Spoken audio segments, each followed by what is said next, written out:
¿Qué tal? Buenas noches. Bienvenidos a Espiral. En México somos buenísimos para organizarnos cuando se trata de la fiesta, el evento religioso, a veces incluso los clubes deportivos. Pero en cuanto pasamos a problemas de la colonia, de la seguridad, de la política, en fin, de la economía, ahí sí se nos enreda el asunto de la organización. Tenemos poquísimas organizaciones en el país en comparación con el resto del mundo y luego es muy difícil que participemos en democracia si no estamos organizados. Si usted quiere saber por qué los mexicanos nos da pereza o desinterés o falta de entusiasmo la organización social, no se pierda hoy Espiral. Comenzamos.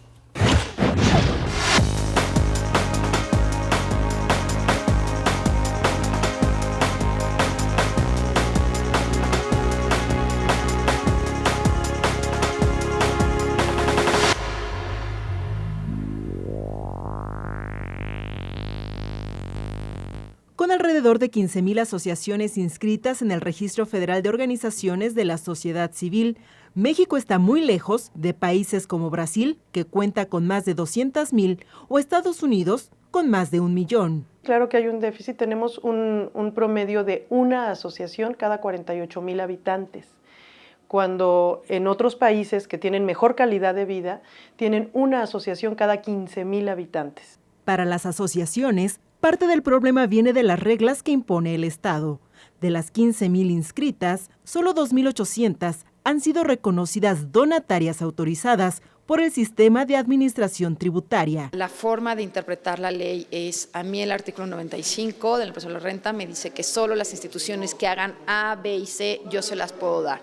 Entonces, si yo reviso sus actividades es reviso la redacción del objeto social, veo que no están ni en A, ni en B, ni en C, yo interpreto que no estás haciendo lo que la ley sobre la renta permite. Quizá valga la pena ya hacer una interpretación amplia de esta ley, dejar que otras organizaciones pasen, algunas que tienen actividades deportivas, por ejemplo, o de incidencia en esto de temas de transparencia, que no son necesariamente asistencialistas en el sentido tradicional, pero que construyen ciudadanía.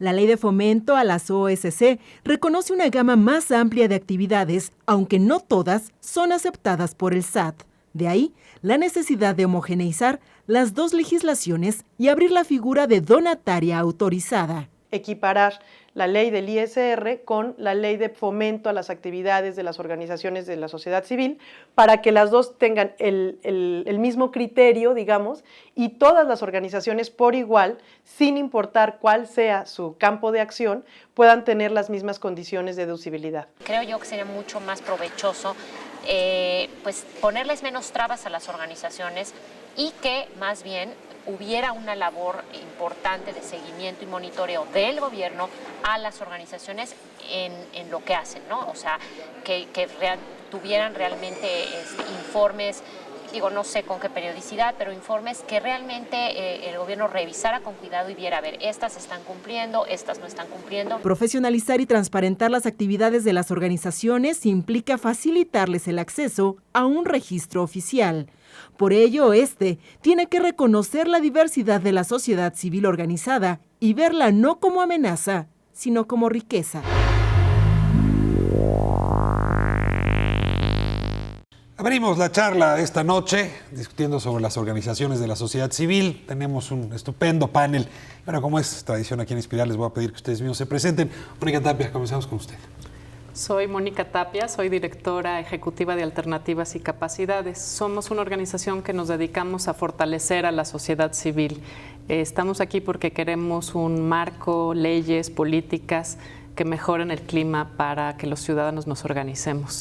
Mónica, ¿no trabajan ustedes directamente con sectores pobres o con niños huérfanos? Ustedes tienen otra actividad distinta. Así es, trabajamos con organizaciones, con gobierno, con donantes, con inversionistas sociales. Son asesores de organizaciones. Así es, también de fundaciones y de gobierno, porque creemos que los inversionistas y el gobierno crean este clima favorable para que los ciudadanos nos podamos organizar mejor.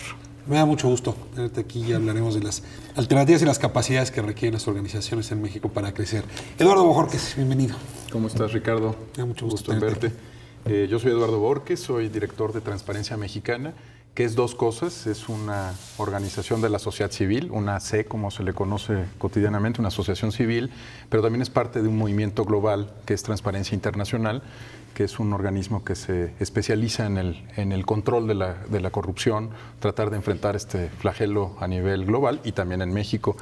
Y hace poco acepté también ser parte de un proyecto que es la Fundación Este País, que es otra asociación civil que trata de acercarse a distintos temas de la realidad política, social del país desde el ámbito del rigor académico, hace más investigación aplicada, hace más trabajo de naturaleza académica y que ha trabajado el tema de la organización social como un fenómeno desde los observatorios ciudadanos, que es todo un fenómeno en este momento en el país, que están creciendo por todas partes, hasta pues las organizaciones de la sociedad civil en términos de su relación con este concepto complejo que es la filantropía y que es el tratar de contribuir de otra manera al bien público desde la esfera privada. Nos va a ayudar mucho para entender por qué no crece el sector de las organizaciones sociales formales, que es una de las grandes preguntas que tenemos hoy en el programa. Tenemos al diputado Cantú, me da muchísimo gusto tenerlo aquí con nosotros. Gracias, Ricardo. Mi nombre es Roberto Cantú, soy diputado federal suplente de esta legislatura. Estoy como asesor en la Comisión de Participación Ciudadana también. Y pues estamos aquí presentes porque sabemos que la base para poder lograr el desarrollo tanto de la economía como del país y de nuestra democracia va a surgir de este tercer sector, que es el de las organizaciones de la sociedad civil. Bienvenido, me da gusto tenerlo aquí. Y tenemos a Jorge Villalobos, me da mucho gusto. Estamos honrados de que nos acompañe. Qué amable, Ricardo. Muy buenas noches. Bueno, soy Jorge Villalobos, soy presidente ejecutivo del Centro Mexicano para la Filantropía, CEMEFI, se conoce más comúnmente, coloquialmente. El CEMEFI es una asociación de miembros que incluye, obviamente fundaciones, asociaciones, empresas y también personas en lo individual. Actualmente la membresía es de poco más de 1,150 miembros, lo cual es para mí organizaciones distintas. Entre organizaciones, si todos son distintos, son miembros, son asociaciones, fundaciones, empresas y personas. Personas como 60 en lo individual, como 100 empresas, como 700 organizaciones de la sociedad civil que operan servicios y como unas 70 fundaciones donantes en sus categorías.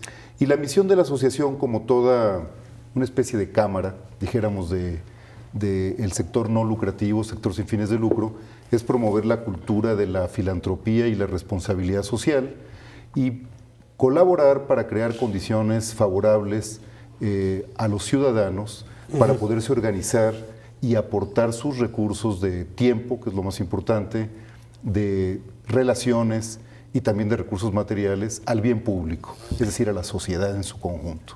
Pues vamos a abrir fuego. Yo sé que el tema de la sociedad civil organizada les es cercano a ustedes, pero voy a decir quizá una barbaridad, pero no nos es cercano a la mayoría de los mexicanos. Si uno revisa casi cualquier encuesta, pues si uno pertenece a alguna organización de la sociedad, es religiosa.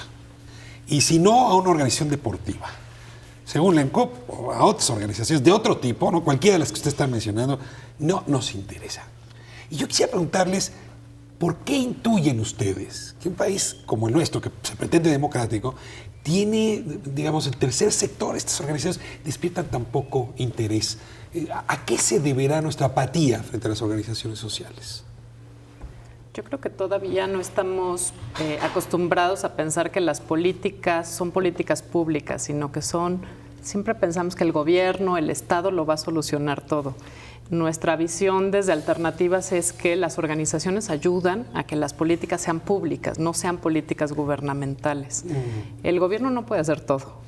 Necesita siempre algún contrapeso, alguien que denuncie la corrupción, que fomente la transparencia, que sea quien defienda derechos humanos, poblaciones vulnerables, mujeres en alguna situación vulnerable de violencia, por ejemplo, y que apenas como sociedad nos estamos acostumbrando a que haya profesionistas de esto. Pero entonces tú dirías, el tema es que sí estamos esperando que el rey desde España, el virrey en México, el presidente, el gobierno, el Estado, se encargue de los asuntos y eso nos va quitando o nos ha quitado responsabilidad que deberíamos asumir. Mira, yo quisiera también decir que no ha habido políticas de estímulo a la organización de los ciudadanos. Y digo muy rápido 2 ejemplos. Cuando Alexis de Tocqueville vino a Estados Unidos para conocer los nacientes partidos políticos, en su libro lo que dijo fue que la democracia en América en realidad estaba sustentada no en los partidos políticos nacientes, sino en los cientos y miles de organizaciones ciudadanas trabajando en todos los temas de lo público.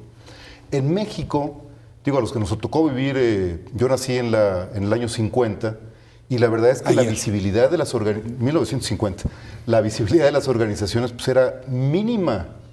Todavía a mí me ha tocado trabajar en organizaciones de sociedad civil prácticamente desde el año 75, y ahí empecé yo a conocer que había una organización civil que podía tener algún estímulo fiscal. Y ya estando yo en el CEMEFI, me di cuenta que existían las instituciones de asistencia privada. Bueno, no tienen visibilidad. Y si vemos a datos, quisiera decir una cosa muy positiva. En el año 95 había 1.500 asociaciones de ciudadanos que podían dar recibos deducibles. Es decir, que pueden dar, en el 95, había 1.500 organizaciones. Es decir, que pueden dar, si tú les das un donativo, esa institución te da un recibo que tú lo puedes meter a tu base gravable para que te descuente gastos, no directamente sobre los impuestos a la base gravable. Yo no tenía conocimiento de las IAPs famosas. Entonces en alguna comida familiar salió todo el tema de la Junta de Asistencia Privada y cómo nació y finales del 19 y esto y lo otro. Es decir, yo creo que el siglo XX mexicano quedó marcado por una inhibición gubernamental al crecimiento de la organización ciudadana. Ese sería. Ahora, hubo sindicatos. ¿No? Es el siglo de los sindicatos, es el siglo de organizaciones, las llaman corporativas, digamos, las grandes organizaciones de masa. Sí hubo organizaciones. Pero esa organización capturó todo tipo de esfuerzos de la ciudadanía. La única forma de participar políticamente en el siglo XX, en el México posrevolucionario, era a través de un partido, esencialmente de un partido, que controlaba todas las formas de representación. Y yo creo que todos en la mesa recordamos las rarezas que había, ¿no? Digamos que una asociación de profesionales en un tema era parte de la Liga Revolucionaria de Asociados en ese tema, ¿no? Entonces, si tú querías hacer sociedad civil, la tenías que hacer a través del partido político. Y el partido era tan versátil que captaba absolutamente todas las expresiones. Las sociedades de alumnos. Todos, ¿no? Las federaciones de estudiantes, la parte de cámaras. Las cámaras, incluso en algún momento las patronales, digamos, tenías en un solo partido toda la representación social y eso inhibía... En un sector, CNOP, Confederación Nacional de Organizaciones Populares. En uno de los 4 pilares, digamos, del partido. Lo único que se permitía eran las asociaciones asistenciales. Es decir, aquellas organizaciones que complementaban ayudas a población vulnerable a la que el gobierno no podía llegar. A ver, lo sigo hasta ahí, pero este país viene moviéndose, viene cambiando. Pongo una fecha, si quieren, arbitraria, 68, 77. Sí, se empieza a pluralizar. 85. Y a 85, claro, el terremoto. Y aún así, la sensación de desconfianza en la organización ciudadana es mucha. Eso no ha cambiado. A ver, si llega mi vecina y me toca la puerta, nos estamos organizando para poner basureros en la calle, yo inmediatamente empiezo a pensar, confío en esta señora, es una grilla. Tengo relación con ella. Sí nos brinca muy rápido una suerte de desconfianza que ya no tiene que ver con el PRI, tiene que ver con algo más reciente, diputado. Sí, fíjate que esto surge desde cómo se ha ido construyendo la ciudadanía en nuestro país. Y haciendo referencia a lo que tú comentas, en las encuestas recientes de credibilidad tenemos que la sociedad mexicana confían en las mayores instituciones que confían es la Iglesia. Grandota. No te creas que muchísimo, pero sí el 72%. La gente confía el 72% en la Iglesia, en la Cruz Roja, en el Ejército y la 4ª es en la televisión. Entonces, ahí se nos vinculan 2 situaciones. ¿Cómo podemos hacer crecer a este tercer sector de las organizaciones civiles si no se ventilan o si no son visibles en los medios que sí son creíbles para el ciudadano mexicano? A ver, ahí déjeme nada más darle un dato que a mí me sorprendió mucho en estas mismas encuestas de credibilidad. 80% más o menos dice no creer en los partidos políticos. No creo que a nadie le suene raro ese dato. El dato que es raro es que el 80% no confía en el vecino. Sí. ¿No? Entonces, tenemos un problema de confianza social. Sin duda. ¿Por qué? Eso no tiene que ver con el estado del corporativismo. ¿Por qué no confiamos entre nosotros, Mónica? Yo creo que también se ha promovido esta desconfianza porque justamente no hay los mecanismos para darle certidumbre, ¿no? En Estados Unidos, en Europa, queda muy claro, si tú le das un donativo a alguien, ¿a dónde va? Puedes ver la información financiera de esa organización, hay mecanismos de rendición abierta, ¿no? Aquí las organizaciones rendimos cuentas muchísimo. La verdad es que somos auditados anualmente, fiscalizadas, rendimos cuentas a nuestros donantes, pero esto se llama la rendición de cuentas cerrada, no a la sociedad. Es entre nosotros. Es entre nosotros o es a quien te dio el dinero, por ejemplo, o a Hacienda exclusivamente, pero Hacienda no abre las cuentas de las organizaciones de la sociedad civil como sucede en Estados Unidos. En Estados Unidos las declaraciones fiscales de todas las organizaciones son públicas y abiertas. Eso, por ejemplo, crea un clima de confianza porque tú puedes ir a buscar en el internet cuánto dinero tiene, en qué se gastó, cuánto es el sueldo de. Aquí hay un portal de transparencia donde las organizaciones publicamos nuestra información, pero es un portal de transparencia secretísimo. Para llegar a él es imposible. Entonces, esto es un tema central, la transparencia en los recursos. ¿Qué más? Yo creo que culturalmente hay algo que yo no sé qué será, la duda metódica. Pero de todo lo que ocurre hay que dudar primero. Piensa mal y atinarás, hasta dice el dicho, ¿no? Y yo creo que el problema ha sido que la participación de los ciudadanos en organizaciones ha sido muy baja. Es decir, en un país que hay 112 millones y hoy en día hay, echándole así números fuertes, 18,000 organizaciones, ¿cuántas personas pueden estar participando? 1 millón, 2 millones, y los otros millones, ¿dónde están? Es decir, y entonces, si no se conoce lo que se hace desde adentro, es muy difícil que tú tengas confianza. Cuando la gente empieza a participar, por ejemplo, en organizaciones religiosas, que son las que hay muchísimas. Bueno, allí conocen cómo se mueve todo, tienen sus juntas, sus reuniones, y en general no desconfían, van y participan. Es decir, yo creo que la participación genera la confianza. Y lo que dice Mónica, yo creo que tiene razón. La confianza o desconfianza se construyen también. Y durante mucho tiempo pues, se ha tratado de quitarle fuerza a las organizaciones. No es arbitrario, no es circunstancial, no es casual que haya tan pocas asociaciones de ciudadanos en nuestro país. Ahora, acaba de hacer una distinción que parece bien interesante. La organización de la fiesta, esa se nos da muy bien, ¿no? O sea, la fiesta del pueblo, la mayordomía, incluso hasta los 15 años la familia entera se organiza. Es decir, para cuestiones más cercanas a lo privado, ahí sí llegamos a tener confianza. Pero cuando se trata, por ejemplo, de organizarnos para darle mayor seguridad a nuestra colonia, para poner mejor mobiliario, para ser más ordenados o para hacer que se haga una reforma o para que los presupuestos se asignen de manera distinta, ahí la sensación es que no sirve de nada organizarse. ¿Sí? Y a lo mejor lo digo con candidez, pero la sensación es, ¿para qué voy a esas reuniones largas? ¿Para qué pongo dinero si en este país no pasa nada? Y claro, si mi esfuerzo a la hora de participar no va a redundar en que pase algo, ¿para qué me organizo? Voy a hacer el corte y de regreso a ustedes que me ayudan a entender ese fenómeno. ¿Para qué me organizo si no pasa nada? Quédense con nosotros, volvemos en un momento.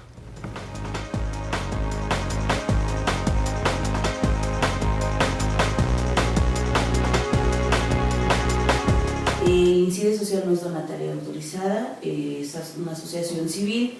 En varios momentos se buscó pasar a ser donataria autorizada, pero las categorías y los temas que pueden incluirse para ser o no donataria autorizada inhiben esta parte de hacer trabajo de incidencia en política pública y construcción de ciudadanía. Y esas son bases estructurales del trabajo de incidencia social. Entonces no las podíamos quitar del estatuto de la organización y pues se decidió a nivel de patronato y a nivel de asamblea que pues no si esa era la solicitud que se hacía, pues no íbamos a hacer los cambios que se pedían. Las organizaciones de la sociedad civil son esenciales para el buen funcionamiento de la democracia. En México, sin embargo, falta desarrollar una verdadera cultura asociativa entre los ciudadanos y por parte del gobierno. México está en un lugar muy malo en términos comparativos internacionales de la cantidad de organizaciones de la sociedad civil organizada, registradas. En la medida en que un país tiene más, digamos, nivel de asociacionismo, pues su ciudadanía social se fortalece. No solamente impacta en la vida democrática de un país, o sea, impacta en la reconstitución del tejido social, porque el trabajo que hacen las organizaciones de la sociedad civil no es un trabajo menor. Más cercanas a ciertas necesidades específicas de la población, las asociaciones proponen soluciones diferentes a los problemas que enfrenta la sociedad. En muchos sentidos, trabajar no solo a través de las instituciones del Estado, sino también de las instituciones autónomas, ciudadanas, puede ser una mejor manera de atacar problemas sociales. Por más efectivo que sea un gobierno, no puede cubrir todas las áreas de bienestar que necesita un ser humano. Por eso es importante construir bien común o bien público entre diversos actores. Por una parte, el gobierno, con su capacidad limitada, no solamente en México, sino en todo el mundo, pero en México en concreto también, y por otro lado, las organizaciones de ciudadanos y de ciudadanas libres que se deciden a trabajar en cualquier área de interés. Sin embargo, las OSC mexicanas carecen de apoyos y fuentes de financiamiento. Se calcula que el PIB del sector no lucrativo no llega a 1% del PIB nacional, cantidad menor respecto a otros países de América Latina. De ahí veo la importancia de que haya más asociaciones respondiendo a las necesidades que hemos generado los propios mexicanos y las que existen que tengan más recursos y más facilidad para trabajar. Es bien importante impulsarlas, si bien es cierto el sector de las organizaciones tiene muchísimos retos de institucionalización, muchísimos retos, pero es bien importante empujarlo porque ni el gobierno ni las empresas pueden solas, ¿no? Porque enfrentan grandes retos con muy pocos recursos, las OSC necesitan un apoyo legal y fiscal por parte de las autoridades para poder funcionar adecuadamente y cumplir su indispensable papel democrático. Estamos de vuelta en Espiral hablando de la sociedad civil en nuestro país. Y bueno, les preguntaba hace un momento, un poco la interrogante era, ¿para qué organizarse si no pasa nada? ¿Sí pasa si uno se organiza? Sí, claro que sí. Mira, yo creo que parte desde el principio, desde esto que decíamos, cómo se ha ido conceptuando nuestra sociedad moderna y que la gente siente que si participa con otros no va a lograr algunas cosas. Cuando tiene que ver con su familia, sí participan. ¿Confía uno en la familia? Confía uno en la familia y en las cosas en donde siente que puede interferir directamente.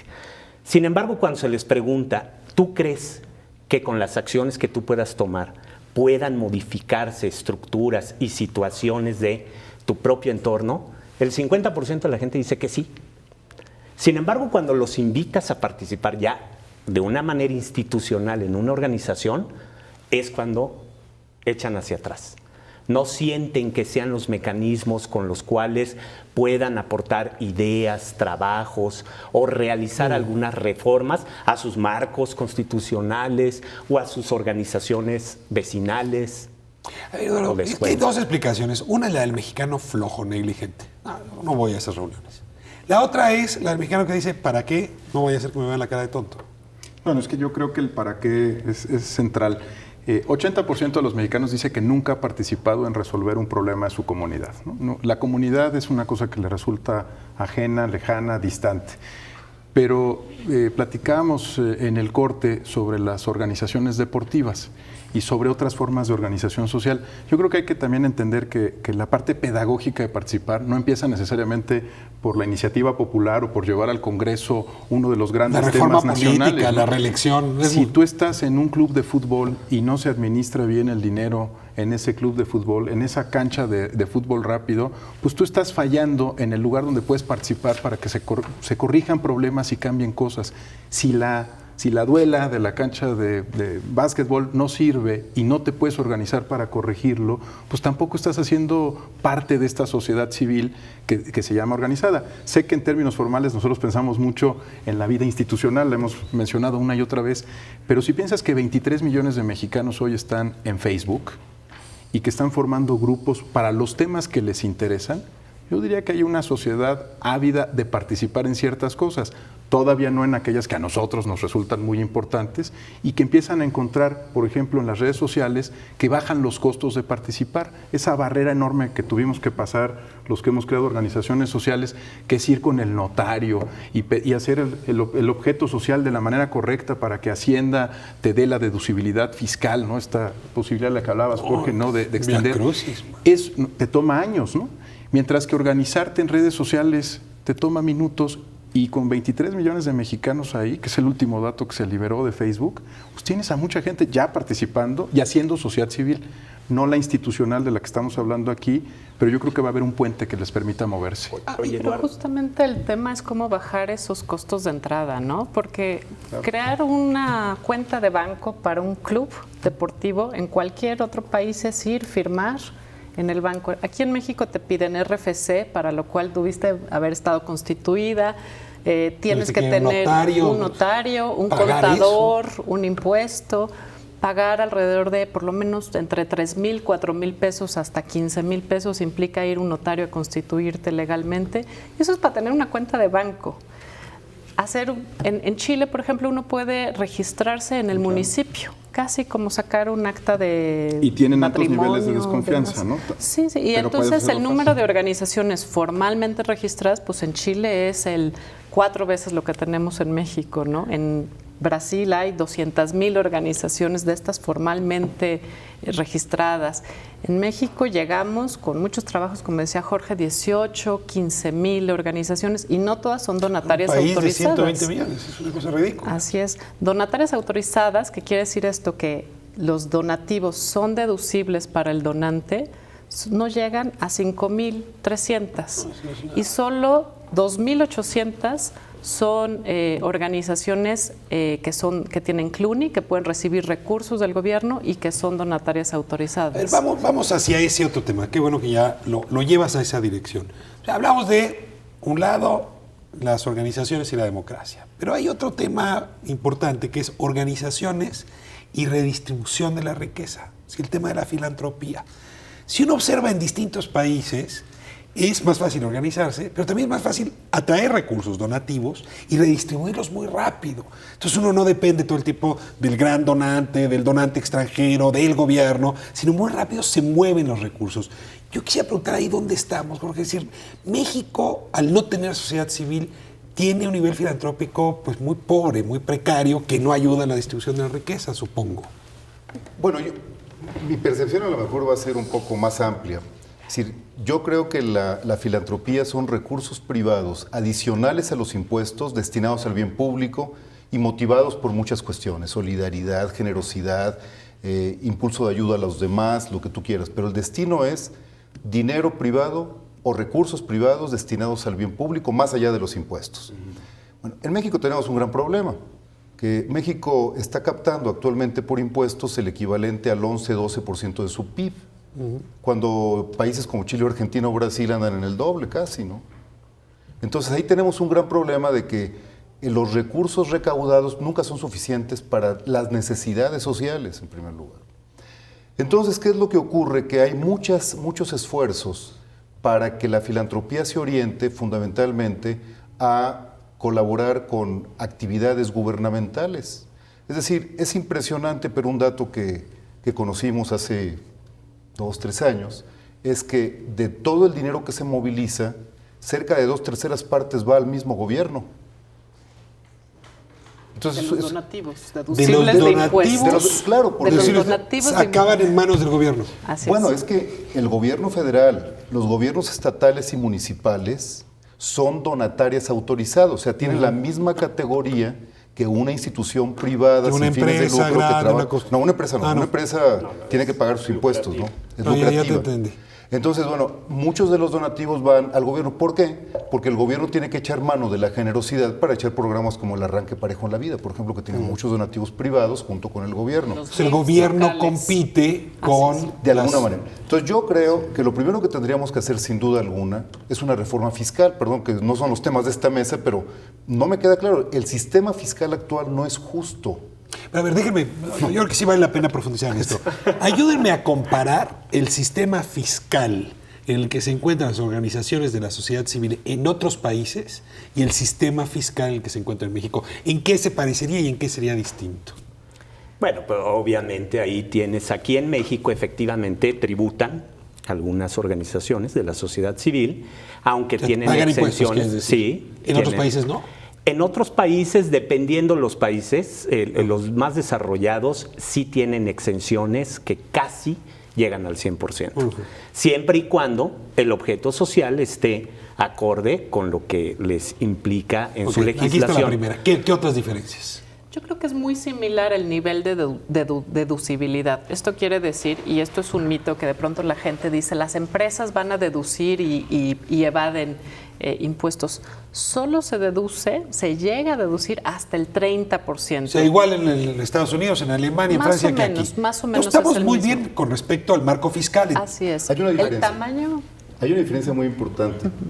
Mientras en muchos países la base de contribuyentes llega hasta el 95, 98%, en México, ¿en qué porcentaje estamos? Pero entonces es un problema de la base de contribuyentes, no del marco fiscal para las organizaciones. No, el marco fiscal es buenísimo. Una vez me preguntaron... La otra es el tamaño de las organizaciones que acceden a ese marco fiscal, que es muy poco, son estas 5.300 organizaciones. No, pero a ver, es que esto sí hace una diferencia. Sí, es muy difícil volverse donataria autorizada. No es tan difícil volverse donataria. Sí, es difícil. A ver. No es difícil, las reglas están muy claras. Lo que es difícil es que la ciudadanía despierte. No, pero a ver, diputado. Y que trabaje. Si yo quiero hacer una organización de defensa de derechos humanos, es mucho más difícil que me hagan donataria autorizada que si la quiero hacer en materia de educación. Completamente ¿Por qué? de acuerdo. Y de educación es también difícil, a menos que seas una escuela o una universidad. Si tú trabajas en un programa de capacitación de maestros, no puedes ser donataria autorizada porque no está autorizado oficialmente tu programa por la SEP. O sea, educación complementaria, trabajo con las escuelas, los niños, informal, no son donatarias. Ahí, esa es la parte que hay que aclarar. Si tú quieres crear una organización civil donataria y tus planes y programas de estudio son institucionales, puedes hacerte donatario. No, la SEP no te da, cuando tú quieres constancia a menos que tengas autorización de la SEP. Solo escuelas autorizadas por la SEP. Pero si tú eres una organización, por ejemplo, conocemos una organización en Chiapas que hace mentoría de estudiantes indígenas. Pero no tiene un plantel, no tiene un programa escolar, no está autorizada por la SEP para hacer esa mentoría de estudiantes indígenas. No puede ser donataria autorizada. Es que esa parte es importante. Yo SEP creo que no se trata de registro, ningún trámite para darle constancia a esa organización como educativa. A ver, ¿cuál debería ser el modelo amplio, generoso, que políticamente impulse a las organizaciones de la sociedad civil? Primera tesis. Cuando los gobiernos apoyan la organización de la sociedad civil, crece enormemente. Cuando la inhiben, no crece. Bueno, para que crezca, ¿qué se requiere? Lo que propusimos en la ley de fomento. La ley de fomento en su origen decía, ¿qué es lo importante? ¿El tema? No. El objeto social no es lo importante. Cualquier persona tiene libertad para hacer tornillos o vasos y nadie le pone cortapisas para que haga su empresa de eso. ¿Por qué le ponen cortapisas si tú nada más puedes ser donataria si eres de algunos temas específicos? Todavía hace 5 años, 6 años, desarrollo comunitario, educación cívica, derechos humanos, medio ambiente, no eran objetos que se estimularan. Una variedad. Bueno, construcción de ciudadanía. ya son. Al día de hoy ya son. Y sin Educación embargo... cívica solamente si atiendes grupos vulnerables. Pero si tú atiendes a toda la población en términos de educación cívica, no puedes ser donataria Es que autorizada. acuérdate que hay un Si elemento... eres de transparencia, no puedes A ser ver, donataria autorizada. hay un elemento muy importante. Sí tienes que cumplir un objeto que no pueda cubrir ni la situación, ni las empresas privadas, ni el gobierno. Es el espacio para las organizaciones de la sociedad civil. No podrías tú como organización de la sociedad civil, con las ventajas que te otorgan los marcos regulatorios y fiscales, competir contra otras empresas privadas que también pudieran hacer este tipo de trabajos. Creo que se hace educación, de organización de educación cívica y se hace empresa. El punto es si trabajas con jóvenes, si trabajas libertad de expresión. Por ejemplo, si defiendes... Me tengo que ir a corte, pero a ver, sí me interesa, antes de dejar este tema, el análisis comparado. O sea, lo único que sí es, porque no alcanzaron a responderme en qué era distinto a otros países. Entonces, lo que quiero saber es si en otros países es más fácil, es la temática, es este lugar entre empresa privada y gobierno. En fin, los dejo en el corte nada más para que echen una pensada. ¿Qué es lo que nos distingue de los países que tienen un mejor sistema filantrópico? Volvemos en un momento.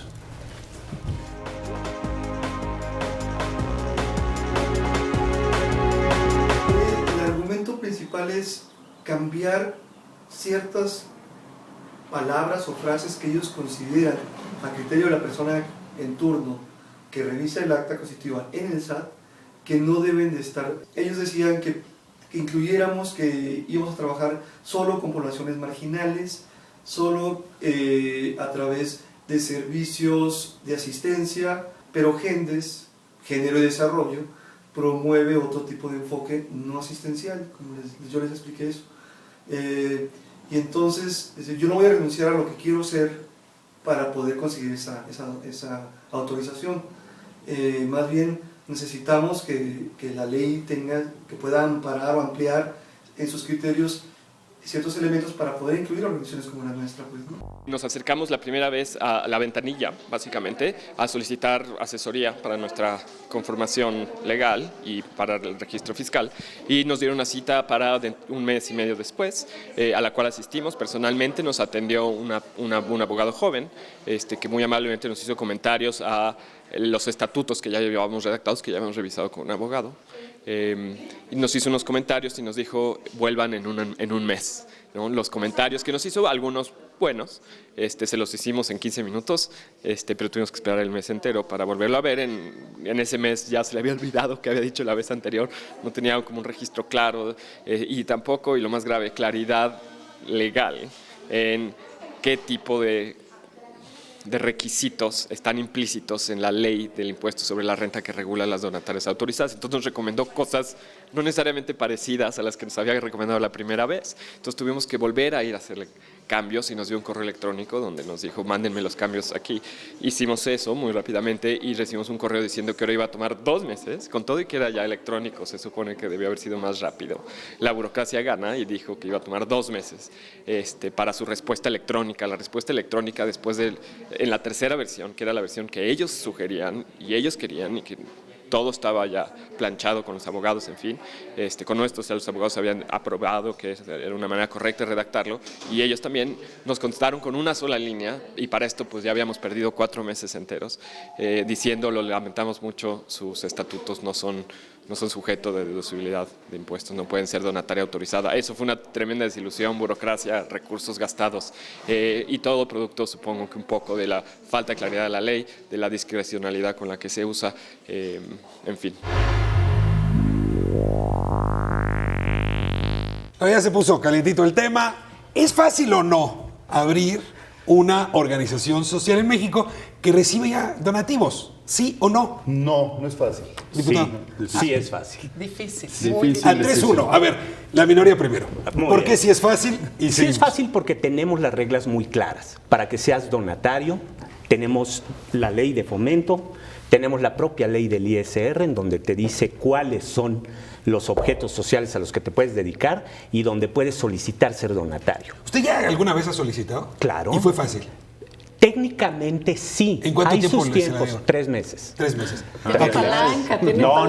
3 meses. Ricardo, 3 meses si tienes muy claro qué es lo que vas a hacer, para qué lo vas a hacer y con quién lo vas a hacer. Que ese es otro de los grandes problemas de las organizaciones. Llegan y te dicen, quiero ser donataria. ¿Para hacer qué? Y te dan un objeto social de 3 hojas. Pues como cuando pide uno trabajo, ¿de qué? Claro, De lo que sea. quiero dedicarme desde educar hasta repartir ropa, construir, hacer... A ver, ¿por qué es tan difícil? No, es difícil porque una sociedad que quiere que haya participación social no tiene que llegar a definiciones tan puntuales de qué sí puedes hacer o qué no puedes hacer. Lo primero que tiene que hacer es facilitarte la organización. Y cuando pasas a la parte de deducibilidad, pues tratar de apoyar a esa organización para que se convierta en una organización que recibe donativos y lo haga muy bien. Yo escucho al diputado hablar de la ley de fomento y de la ley del impuesto de la renta como si formaran un matrimonio perfecto. Y yo creo que no forman un matrimonio perfecto. Son dos leyes que complican la actividad para las organizaciones de la sociedad civil, cada una por sus distintas razones y límites, y lo que muestra con toda claridad es que no hay una visión del gobierno, de las autoridades, de facilitarte las cosas, de hacer que se vayan imbricando y que te sea muy fácil cumplir con las dos cosas, con ser una organización civil, bien constituida, y con contribuir con una parte de fiscal y al mismo tiempo recibir recursos. No es tan sencillo. Esas leyes se pegan. Coincido, es decir, por supuesto que no es fácil. Si fuera fácil, debería haber muchas más donatarias en México. ¿Cómo va a haber 6,000 donatarias en un país de 112 millones de habitantes? Es decir, históricamente no se ha estimulado esto. Ahora, lo segundo, hay unas más fáciles y otras más difíciles. Si tú planteas un tema asistencial, ayudar niños pobres, personas con discapacidad, es muchísimo más fácil que si planteas un observatorio de derechos humanos o un observatorio elector, etcétera. O luchar contra la corrupción. O luchar contra la corrupción. O la ciencia, 2% de las organizaciones son científicas. Bueno, mientras más vayas entrando a temas que tienen que ver con las decisiones públicas de lo público, más difícil tú lo autorizas. Y cuando tú me preguntabas, ¿cuál es la diferencia? Bueno, entre el extranjero y México. Voy a poner Estados Unidos como un modelo de un país con un sistema filantrópico complejísimo y enorme. Datos, 80,000 fundaciones donantes que generan 800,000 millones de dólares, que tienen activos por 800,000 millones de dólares en conjunto y que movilizan recursos por 300,000 millones de dólares por año. Comparación, en México movilizamos 24,000 millones de pesos, o sea, 2.2 millones de dólares, punto. Número de organizaciones, 2,5 millones de charities, organizaciones ciudadanas. Aquí tenemos, exagerando, 20,000. Es decir, yo creo que el tema de fondo es que sí es difícil y podría ser fácil. ¿Cómo? Si hubiera una voluntad política de la sociedad, del gobierno, de los medios de comunicación, de los tomadores de decisiones, de que es importante que haya organización ciudadana. Y ahí nos encontramos con un problema, que cuando uno piensa en ciudadanos organizados, en general, no sé por qué, los gobiernos le encuentran dificultad. Oye, Jorge, pero caemos aquí en el principio del programa. Si estamos esperando a que crezca el tercer sector en función de que el gobierno sea quien dé y ponga las condiciones, yo creo que por ahí no es el camino. Hay que exigirle al Estado. Habrá que exigirle, pero no pierdas de vista este punto. 2,5 millones de organizaciones, como bien dices, en Estados Unidos. ¿Formadas por quién? Por gentes, por ciudadanos. En México, 14,000 formadas por gente también, por ciudadanos. El problema está en las facilidades que da el gobierno o en que no hemos logrado convencer entre todos, gobierno incluido también, que la gente participe. Fue el inicio del debate de esta mesa. Ahora, sí hay un poco asunto huevo-gallina, y déjame mover nada más la discusión al siguiente nivel sin dejar este. Mónica, este es un país de altísima concentración de la riqueza, lo cual hace que los donantes pues son bien poquitos. O sea, cada que uno necesita un donativo, vas y recurres a los mismos 10 ricos que eventualmente te podrían dar dinero. Y eso también debe estar implicando. ¿Para qué saco la deducibilidad de impuestos si luego, a la hora de conseguir donativos, hay bien pocos que me pueden dar? Esta cifra que da Jorge, el 50% de esos donativos pertenecen a unas 5 o 10 fundaciones. Entonces, eso es... ¿50%? Así es, de esos donativos pertenecen a... ¿Sabes qué es interesante? Que sí empezamos a tener los datos, y eso es muy reciente gracias a esta transparencia que el SAT está promoviendo. Tenemos muy concentrados los donativos, tenemos muchas organizaciones sin donativos, incluso sin ingresos. Muchísimas organizaciones mueren, o sea, puede ser que esté aumentando el número de organizaciones año con año, pero alrededor de estas 1,000 que aparecen al año, otras 1,000 desaparecen. O sea, la tasa de mortandad es altísima. Altísima, altísima. Porque se fondean de esas mismas fuentes. Aquí lo que tenemos que buscar, como muy bien señalas, y te voy a dar el dato preciso, de esos 22,000, 24,000 millones anuales que se ejercen como donativos a este tipo de organizaciones, el 70% provienen de personas morales nacionales. Lo cual quiere decir que sí hay en las personas morales una actitud de dar. El 40% de estas empresas dicen que no han dado porque nadie se ha acercado a pedirles. Entonces, eso es de la población, no de las empresas. De la población, obviamente, que se acerca a la gente y o a las empresas.